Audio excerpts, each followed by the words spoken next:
जय माँ इंद्राक्षी जय अम्बे। इंद्राक्षी धाम में दर्शकों आप सभी का हम हार्दिक स्वागत करते हैं। आज के दिन जिन जातकों का जन्म दिवस है, मैरिज एनिवर्सरी है, उन सभी को हमारी तरफ से बहुत बहुत शुभकामनाएं और साथ ही भगवान श्री गणपति की कृपा आप सबको प्राप्त हो। आज संकट चतुर्थी है, इसे हम संकटा चौथ के नाम से भी जानते हैं। संकटों को दूर करने वाली विघ्न विनाशक भगवान श्री गणपति की आज की ये पूजा बहुत ही अमूल्य है। सारी जानकारी इस अंक में हम आपको देने वाले हैं। आइए पहले आज का हम पंचांग देखें। 17 जनवरी सन 2025 दिन शुक्रवार, संवत 2081, माघ का महीना बहुत पवित्र महीना होता है। कृष्ण पक्ष, तिथि चतुर्थी, नक्षत्र मघा, राहु काल 10:30 से 12, दिशा सूल पश्चिम दिशा। विघ्न विनाशक भगवान श्री गजानन आप सबके कष्टों को, संकटों को दूर करें। आज की संकट चतुर्थी आप सबके लिए शुभ हो। आपके समस्त संकट दूर हो करके आपकी समस्त कामनाएं मेरे साधकों आपकी पूर्ण हो। विघ्न विनाशक हैं। हर कार्य भगवान श्री गणपति के पूजन से प्रारंभ होता है। नवीन वर्ष में 2025 में सबका प्रवेश भगवान श्री गणपति की कृपा से शुभ हो। आइए अपने जीवन में सभी श्री गणेश करें। हमें आज के दिन, वैसे तो बहुत लोगों ने पूजन कर लिया होगा, अभी सुबह के 7 बजे है। भगवान श्री गणपति को आज के दिन 108 दुर्वा श्री गणेशाय नमः 1, श्री गणेशाय नमः 2 बोल करके जरूर चढ़ानी चाहिए। 108 ना चढ़ा सकें तो जितनी हो सकें उतनी दुर्वा हमें चढ़ानी चाहिए। तिल वाले लड्डू मोदक प्रिय हैं भगवान श्री गजानन, तो तिल वाले लड्डू खास तौर से तिल का आज का माहात्म्य है। माघ का महीना तिल हवन दान बड़ा ही महत्व रखता है, इसलिए तिल वाले लड्डू भगवान श्री गणपति को आज 5 लड्डू उनके सामने रखे रहें। बाकी अन्य लड्डू आप भोग लगा करके पूजन के बाद बांट सकते हैं। आज भगवान श्री गजानन को धूप दीप तिलक आदि दे करके पंचोपचार या षोडशोपचार पूजन करके पंचामृत, अगर आपके पास मेटल की मूर्ति है, चांदी की, तांबे की या किसी भी धातु की, तो उनको पंच स्नान करा करके, जैसे भगवान श्री गणपति का हम उनका करते हैं, शिव पिंडी पर करते हैं, तो ऐसे ही पंच स्नान कराकर दूध दही शक्कर आदि से मूर्ति को अच्छे से साफ पूज करके रख करके धूप दीप तिलक आदि पंचोपचार उनका पूजन करें। और उसके उपरांत, पूजन करने के उपरांत भगवान श्री गजानन को 108, 21, 31, 51 दुर्वा ओम श्री गणेशाय नमः 1 या मनी मन 1 ना बोलें, वैसे ही उनको आप अर्पण करते रहें। लड्डू आदि का भोग आपने सब लगा दिया है। और उसके बाद संकट नाशन जो गणेश स्तोत्र होता है उसके 11 पाठ, 5 पाठ करना बहुत अच्छा होता है। गजानन के 108 नाम पढ़ना बहुत अच्छा होता है। भगवान श्री गणपति मोदक प्रिय का अति प्रिय मंत्र ओम गंग गणपताय नमः, अपनी स्क्रीन के ऊपर देखें, ओम गंग गणपताय नमः। इसको हम ओम गंग गणपताय नमः भी बोल सकते हैं। इस प्रकार से इस मंत्र की 5, 21, 11 माला जितनी आप करना चाहें आप करें। आज के दिन गणेश अथर्वशीर्ष को सुनना, घर में अपने गणेश अथर्वशीर्ष की गुंजन करना, आजकल नेट पे सब चीज़ें मिल जाती हैं, जहां अच्छी सी सुंदर सी वॉइस में शुद्ध उच्चारण के साथ गणेश अथर्वशीर्ष का पाठ ब्राह्मणों द्वारा हो रहा हो या किसी भी गायक के द्वारा, उसको आज के दिन अपने घर में गुंजायमान करना, उसकी ध्वनि करना भी अति शुभ होता है। स्वयं भी गणेश अथर्वशीर्ष का पाठ करना, आप अपने परिवार के साथ, फैमिली के साथ मिल करके 108 गणेश अथर्वशीर्ष के पाठ आज के दिन जो करता है अमोघ फल की प्राप्ति उसे होती है। साथ ही आज के दिन गुड़ वाली रोटी या लोई बना करके, लड्डू गुड़ में तिल कूट करके, वो तिल और गुड़ वाला लड्डू कम से कम जितने भी आप बना सकते हैं, 21, 11, अधिक से अधिक आपकी इच्छा है, मिनिमम 21, 11 तो बना ही लें, चाहे छोटे या बड़े। किसी भी गौ माता को, चलती फिरती विचरण करती हुई गौ माता को खिलाना अति शुभ होता है। किसी आसपास के मंदिर में जाकर के शाम के समय, दिन के समय, जब मर्जी आपका समय मिले जरूर जाना चाहिए। जहाँ भगवान श्री गणपति का वाहन मूषक हो तो मूषक को भी 2 लड्डू अर्पण करके तिलक करें, धूप दीप करें और पहले भगवान गजानन को कर लें, फिर उनके वाहन मूषक को कर लें। और इसी के साथ साथ दिन में चलते फिरते, उठते बैठते ओम श्री गणेशाय नमः या ओम गंग गणपतये नमः, और गणपति के अनेकों मंत्र हैं। हमने अपने जो इसका विशेषांक बनाया है उसमें सारी बातें ये तो हमने आपको बता दी हैं, लेकिन नए नए साधक प्रतिदिन जुड़ते रहते हैं, इसलिए वो पुरानी बातें भी एक बार रिपीट करना पड़ जाता है। तो इसी के साथ साथ जो उच्छिष्ट गणपति की साधना करते हो या सावर गणपति के मंत्रों की साधना करते हो, जैसे कि ओम हस्ती पिशाची लिखे स्वाहा, ओम हस्ती पिशाची लिखे स्वाहा, ये भगवान श्री गणपति का सावर उत्तम मंत्रों में से मंत्र माना जाता। भगवान श्री गणपति श्वेतार्क के रूप में, जैसे श्वेतार्क आपको मालूम है ना, जिन लोगों को मालूम है तो श्वेतार्क को गोघृत से लेप करके धूप दीप दे करके पंचोपचार पूजन करके यही मंत्र ओम हस्ती पिशाची लिखे स्वाहा पढ़ा जाए, बड़े से बड़ी समुद्र के मानिंद भी कामनाएं पूर्ण होती हैं। और एक और विशेष बात ध्यान रखें, आज पूरे दिन ओम गंगणपतये नमः, गणेशाय नमः, मोदक प्रियाय नमः, लंबोदराय नमः, कोई भी भगवान गणपति के नामों में से एक नाम का उच्चारण बेटा चलते फिरते उठते बैठते करते रहना। भगवान श्री गणपति की आरती आदि करने के उपरांत क्षमा प्रार्थना मांगना और भगवान से यही कहना कि हे परमपिता परमेश्वर, हे गजानन महाराज, आपकी कृपा से ये वर्ष हमारे लिए शुभ हो, हमारे जीवन का हर पल शुभ हो। हम जीवन में जो भी संकटों से गुजर रहे हैं, इन संकटों से हमारी नैया आप पार लगा दीजिएगा। तो बेटे, भगवान की कृपा आपके ऊपर जरूर बरसेगी। जो आज के दिन व्रत रखते हैं अति उत्तम बात है। माघ मास की जो ये चतुर्थी होती है, कृष्ण पक्ष के माघ मास की जो चतुर्थी होती है, ये भगवान श्री गणपति का जन्मोत्सव भी मनाया जाता है।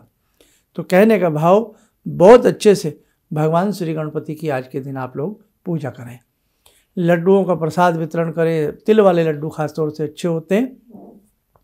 आज के हिसाब से, माघ महीने के हिसाब से कुंभ का महात्म्य है, आप न भूलें। और जो कुंभ में हैं वहीं आप कहीं भी गंगा जी के तट पर बैठ करके भगवान श्री गणपति की आराधना करें। और वैसे भी भगवान श्री गणपति, भगवान शिव ने ही वरदान दिया है। कुंभ में भगवान शिव और भगवती की आराधना विशेष तौर से की जाती है। बाकी जो भी कुंभ में साधक जाते हैं अपने अपने हिसाब से अपने इष्ट मंत्र गुरु मंत्र का तो जाप करते ही करते हैं, भवानी गायत्री मंत्र का तो जाप होता ही होता है।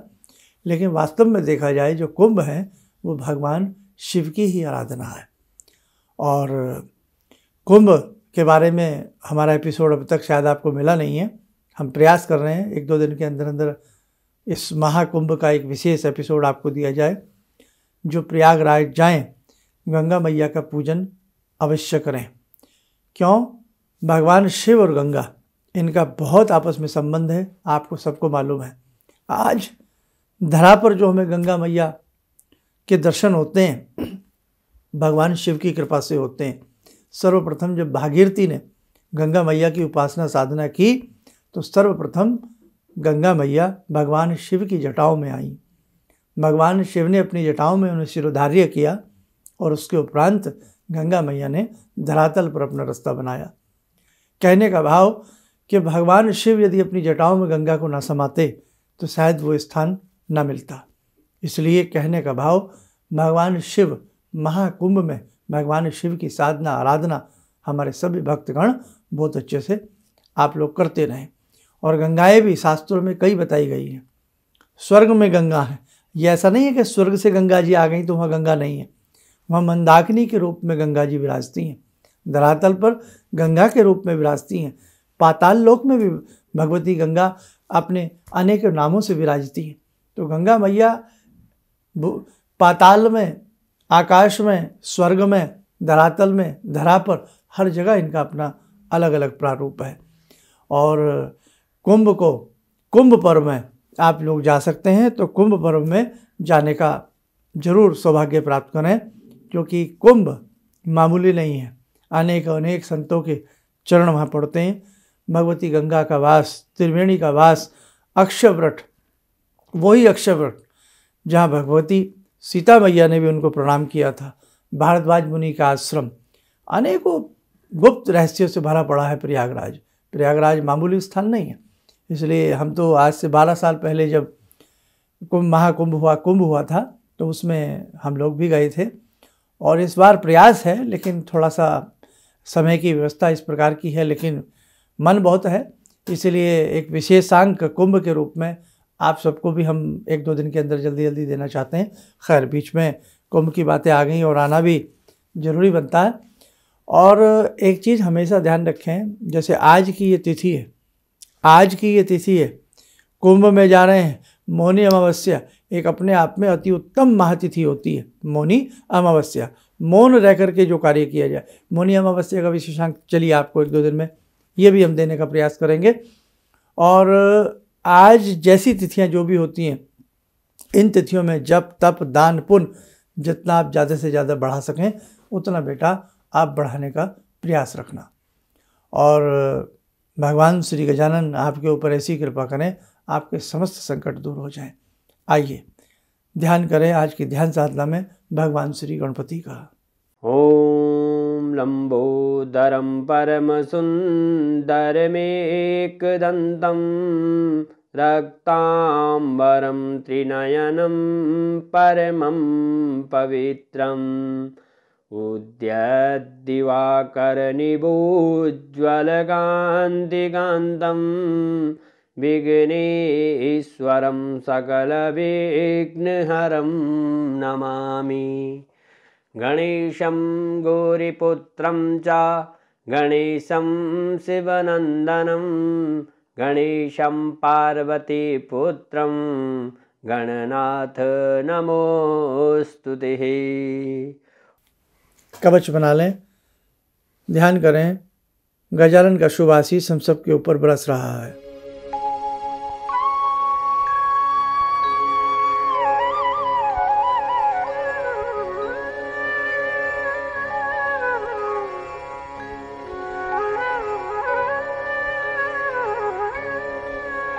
ओम बोलते हुए नेत्र खोलें, सामान्य हो जाए। देखो साधकों, चलते चलते एक संदेश आपको हम जरूर दे दें कि कोई भी साधना उपासना भगवान गणपति से प्रारंभ होती है। यदि आपको लगता है कि बहुत सारी तकलीफ़ों में जीवन है, रिद्धि सिद्धि की बिल्कुल कमी पड़ गई है, धन धान्य आ ही नहीं रहा है, तो रिद्धि सिद्धि के स्वामी हैं भगवान गणपति, शुभ लाभ के प्रतीक हैं भगवान श्री गणपति। स्वास्तिक में, जिसे सातिया स्वास्तिक कहते हैं, उसमें विराजते हैं भगवान श्री गणपति। श्वेतार्क के मूल में विराजते हैं भगवान श्री गणपति।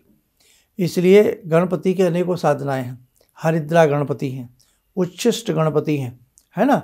नाना भांति से गणपति के शास्त्रों में, आगम निगम शास्त्रों में भरपूर इनकी साधनाएं हैं।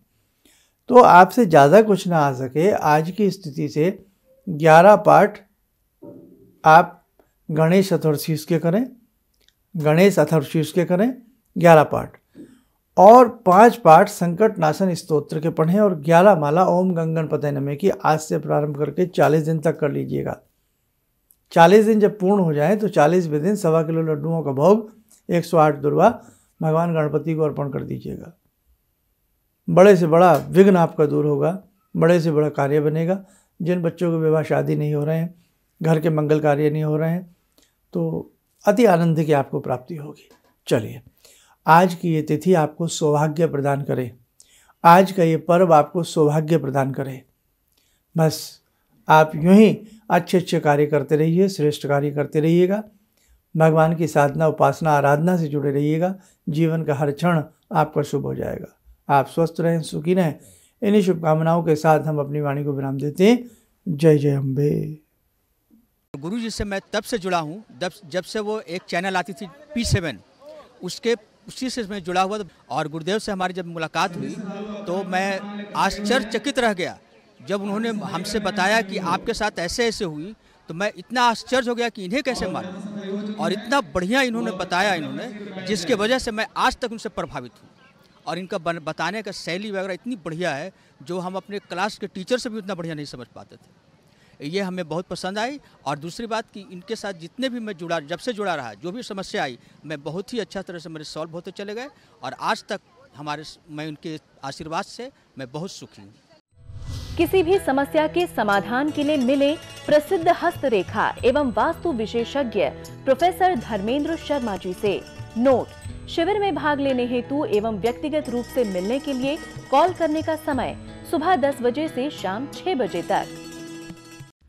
हमारे विभिन्न ज्ञानवर्धक कार्यक्रम देखने के लिए आप हमें अभी सब्सक्राइब करें, बेल आइकन को प्रेस करें ताकि आप देख सकें हमारा कार्यक्रम सबसे पहले।